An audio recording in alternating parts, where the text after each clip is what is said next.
انس، وزیر اعظم نے کہا کہ جتنا امن معاہدے کے اب قریب ہیں پہلے نہیں تھے، اور مسودے کے اوپر بھی کچھ میڈیا ہاؤسز بھی بات کر رہے تھے، عباس اراغچی کی بھی ہم نے ٹویٹ دن میں دیکھی ہے. ابھی خبر کیا ہے کہ کیا واقعی اتنا قریب پہنچ چکے ہیں کہ معاملہ اب حل کی جانب ہے؟ بہت بہت شکریہ مدثر صاحب فار ہیونگ می آن دا شو. دیکھیں، معاملہ حل کی جانب نہیں ہے، میرے خیال سے یہ کہنا غلط نہیں ہوگا کہ معاملہ حل ہو چکا ہے. اب سے کچھ دیر بعد ہم ایکسپیکٹ کر رہے ہیں کہ پاکستان کیونکہ بظاہر میڈیٹر اور ثالث ہے، تو شاید اس کی جانب سے یا دونوں فریقین کی جانب سے کوئی ایک بیان جاری ہوگا جس میں اس بات کو کنفرم کر دیا جائے گا کہ یہ جو امن معاہدہ ہے جس کے نتیجے میں بات چیت کا سلسلہ جو ہے شروع ہوگا، وہ کب اور کہاں سائن ہوگی. لیکن میری انڈرسٹینڈنگ یہ ہے، میری اطلاع بھی یہی ہے کہ آنے والے 48 گھنٹوں کے اندر جب میں آپ سے اتوار یا پیر کو اگر بات کر رہا ہوں گا تو تب تک یہ معاملہ جو ہے یہ حل ہو چکا ہوگا، اور وہ اگلی جو سمت ہے، اگلی ڈائریکشن ہے جس میں بات چیت کا عمل 60 روزہ جو بات چیت ہوگی، جس میں نیوکلیئر کے معاملات کے اوپر جو بات چیت ہے اس ڈائمینشن کے اندر ٹاکس چلی جائیں گی. وزیر اعظم شہباز شریف کل اپنے وفد کے ہمراہ جو ہیں وہ جنیوا روانہ ہوں گے. یہ ڈیل سائننگ جو ہے جنیوا میں ہونی ہے.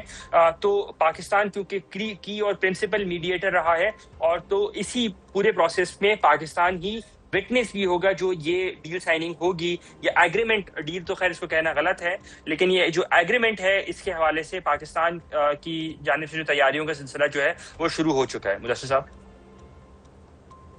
ٹھیک ہے. اچھا، اشفاق طولہ صاحب نے بھی ہمیں جوائن کیا ہے، طولہ صاحب کو بھی ویلکم کرتے ہیں. لیکن انس، ایک چیز میں یہاں پہ گا، ابھی جو آپ کہہ رہے ہیں کہ یہ جو ایک ایگریمنٹ ہے، اس ایگریمنٹ کے لیے چیزیں جو ہیں وہ آگے بڑھ رہی ہیں، لیکن اب دونوں جانب جب بھی ایگریمنٹ میں چیزیں بڑھ رہی ہوتی ہیں، چیزیں چل رہی ہوتی ہیں، تو پھر کوئی نہ کوئی ایسا مسائب ہو جاتا ہے، کوئی نہ کوئی ایسی ایکٹیویٹی ہو جاتی ہے جو چیزیں شاید رک رہی ہوتی ہیں. بیانات تو ابھی بھی دونوں طرف سے وہ کسی نہ کسی طرح سے آ رہے ہوتے ہیں.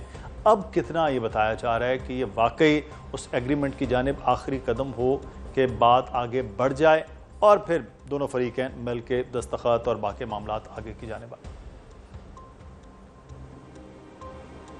دیکھیں، ایگریمنٹ جو مور اور لیس جو بدھ کی رات کو جب بمباری چل رہی تھی اسی دوران جو ہے وہ فائنلائز ہو چکا تھا. جب قطری سائیڈ نے آخری وزٹ کیا تھا بدھ کی صبح، اور اس کے علاوہ اس کے ساتھ قطر اور پاکستان کی کوارڈینیشن تھی. جمعرات کو میں نے وزارت خارجہ کے ترجمان طاہر حسین اندرابی سے ان کی ہفتہ وارانہ بریفنگ میں یہ سوال پوچھا کہ پاکستان اور قطر کی کیا کوارڈینیشن ہے، تو انہوں نے کہا بہت کلوز کوارڈینیشن ہے. گزشتہ روز جو ہے ایرانی وزارت خارجہ کے ترجمان نے اس بات کو پہلی مرتبہ کہا کہ پاکستان اور قطر اس پورے معاملے کے ثالث ہیں، میڈیٹرز ہیں. اب جب میں آپ سے بات کر رہا ہوں تو اس وقت معاملہ ختم ہونے کی طرف نہیں ہے، یہ ڈیل ایگریمنٹ اگری اپون ہو چکا ہے. اس کے اوپر صرف سیاہی جو ہے یا دستخط جو ہے وہ کرنا باقی ہیں، اور وہ دستخط بھی اگلے 48 سے 72 گھنٹے کے اندر جو ہے وہ ہمیں ہوتے ہوئے نظر آئیں گے. جی ٹھیک ہے، بہت شکریہ انس، آپ ہمارے ساتھ موجود تھے. یہ ایک بڑی اچھی خبر ہے، اور اس خبر کے ساتھ اب آگے دیکھنا ہے کہ یہ عالمی طور پر کس طرح سے اثر انداز ہوتی ہے. اشفاق طولہ صاحب ماہر معاشیات اور ٹیکس امور کے ماہر ہمارے ساتھ موجود ہیں. طولہ صاحب، یہ جو خبر آئی ہے اس کے بعد وہ جو ہم پہ انٹرنیشنل ایک پریشر ہے، ہمارا امپورٹ کا بل بڑھتا جا رہا ہے، یہ کتنا ایک مثبت ہوگا پاکستان کی معیشت کے لیے اگر یہ چیزیں ایگریمنٹ کی جانب بڑھ جاتی ہیں اور ریپ اپ ہوتا ہے جو صورتحال ہے، جو کیوس ہے؟ بسم اللہ الرحمن الرحیم. Thank you very much, it's a very good news. میرا خیال ہے اب آپ کا جو ہے آلموسٹ ہو چکا ہے جیسے آپ کے نمائندے نے بتایا ہے، اور اس سے زیادہ یہ ہے کہ اب آپ کی آئل کی قیمت دیکھیں گرنا شروع ہو گئی ہے. اس کا مطلب ہے کہ اوبیسلی امریکن مارکیٹ میں جو انویسٹر بیٹھا ہوا ہے دے آر آلسو ایکولی اپنا انفارمڈ کہ جی ان کو پتا ہے کہ یہ چیز ہو چکی ہوتی ہے، اور کہیں نہ کہیں سے تانے بانے اقتدار کے ایوانوں میں ملتے ہیں لوگوں کے. تو مجھے لگ رہا ہے کہ یہ ڈیل تو ہو جائے گی. دیکھیں، ہمارا تو ہم نے کوئی ڈیسیجن جو لیے تھے نا وہ شاید ہماری اپنے چیزوں پہ مبنی نہیں تھے. ہم نے فلیٹس کی جو ورکنگ کی لاسٹ ٹائم بھی پروگرام میں نے آپ کو کہا تھا، پھر جبیل کی ریفائنری اور پھر اپنی ریفائنریوں پہ آ گئے تھے. اور اب ہم سوچ رہے ہیں کہ جو امپورٹ کا بل ہمارا بڑا تھا اور جس کی وجہ سے ونڈ فال گین ہوا ہمارے ریفائنریز کو، اس کا ہم ان سے اب ونڈ فال ٹیکس لیں. تو یہ ہم نے تو بالکل ہی میرا خیال ہے بہت جلدی میں فیصلہ کر لیا تھا ہم نے مدثر, اور اس کا خمیازہ میرا خیال ہے ہمیں ڈالر کی شکل میں پڑا اور روپی میں لوگوں کی جیبوں سے نکلا. آپ دیکھیں ونڈفال لیوی پہ آپ ٹیکس تو لے لیں گے, گورنمنٹ کی جیب میں دوبارہ آ جائیں گے, پر جو عوام کی جیب سے نکلا اس کا کیا ہوگا؟ تو یہ چیزیں ہیں. باقی میرا خیال ہے یہ اب نارملائز ہو جاتی ہیں, بلکہ اس سے سستے میں آئیں گی. اور اب ہم دیکھتے ہیں کہ جتنی تیزی سے بڑھائی گئی تھی, اور ہم جب اس وقت کہہ رہے تھے کہ اسٹیگر کریں, تھوڑا زیادہ کم بڑھائیں, اس کے بعد پھر جب کمی ہو تو تھوڑا آرام سے کم کیجیے گا, تو اتفاق سے پوری اسپیڈ سے بڑھایا گیا تھا, فورتھ گیئر میں ڈائریکٹ لے گئے تھے. اب دیکھتے ہیں فورتھ گیئر میں ریورسل آتی ہے کہ نہیں. اچھا, پچھلے پروگرام میں بھی ہم بات کر رہے تھے جب اہداف کے حوالے سے 15,264 ارب کا ٹیکس ہدف ہے, کس حد تک آپ کو قابل حصول نظر آ رہا ہے اشفاق بھائی؟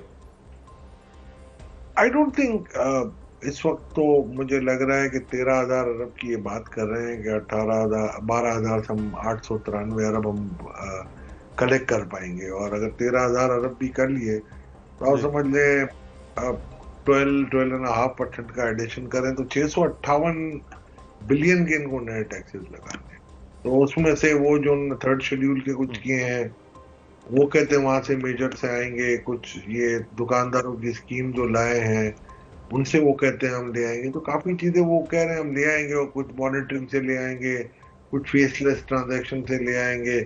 آئی تھنک کوئی کانکریٹ میرے پاس ابھی تک جو ہم نے بجٹ ریویو کیا ہے کوئی ایسے اسٹیپس نظر نہیں آ رہے کہ جن کو میں کہوں کہ یہ ریکور ہو جائیں گے. تو اب باقی رہا سوال, دیکھتے ہیں کہ اب آگے کس طریقے سے لے کے چلتے ہیں چیزوں کو. لیکن طلعت صاحب, حکومت نے تنخواہ دار طبقے کی جو مختلف سلیبس میں ٹیکس کی شرح ہے وہ کم کی, کیا حقیقی معنوں میں آپ سمجھتے ہیں یہ ریلیف ہے یا محدود نوعیت کا کوئی اقدام ہے؟ دیکھیں یہ اس وقت جتنا دے سکتے تھے اس سے انہوں نے زیادہ دیا. یہ بات تو آپ کو ماننی پڑے گی کہ یہ ٹھیک ہے IMF کے انفلوئنس میں رہتے ہوئے کیا انہوں نے, اور obviously وہ کھل کے نہیں کھیل سکے. جو ہم کہہ رہے تھے کہ $1,00,000 آپ کر دیں آپ کو IMF کی ضرورت نہیں پڑے گی, IMF نے اپنی وہ بات منوا لی ان سے کہ نہیں جی ٹھیک ہے, باقی ریلیف دے دیے ہوں گے اور وہاں سے وہ اپنی بات منوا لی ہوگی, کیونکہ ان کو بھی پتا تھا $1,00,000 اگر ہم نے ان کو الاؤ کر دیے تو پھر میرا خیال ہے ان کا جو اثر و رسوخ جو تھا پاکستان پہ کافی کم ہو جاتا. صحیح. تو سپر ٹیکس میں ایک جانب تو تھوڑا سا کمی بھی ہوگی, بعض شعبوں میں رعایتوں سے حکومتی محصولات پر آپ نہیں سمجھتے اثر پڑے گا پھر؟ دیکھیں سپر ٹیکس کبھی بھی کوئی ایسا اچھا ٹیکس نہیں تھا جو میں سمجھتا ہوں.